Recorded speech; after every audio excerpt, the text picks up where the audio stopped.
I have the 50-piece hooks for the wall, you guys. You do not need any tools for these. I'm going to show you guys how they work, and they hold 100 pounds. That is a lot of weight, you guys. So let's go ahead and unbag these. All right, you guys, like I said, this is the 50-piece set right here. It is very sharp right here because this punctures right through the wall. I'm going to show you guys how to do it in a second. And then this is where you actually hang the picture, the mirror, the coat, whatever you guys want to use to hang here, okay? So let me show you how it works. So I have a family picture that I'm trying to put over here on the wall, and it already has one of these. So all we have to do is push this through the wall. You guys do not need any tools to do this. I did mark a little pinpoint right here. I kind of measured it. So all I have to do is poke on through. Okay, I'm gonna push up, give it a little twist.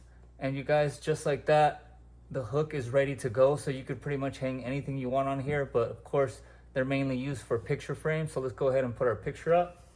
And I did want to mention this went straight through the drywall. If you guys have the studs, which are the wooden beams right here, this is not going to go through that. So you're going to need a tool to do that. But for the most part, you could just put it right through the drywall. All right, you guys, just like that, we have the picture frame up. I have a couple other picture frames I'm going to be putting up. And the cool thing is I bought the 50-piece, so that's going to last me a long time. There's a lot of pictures I could put up with it.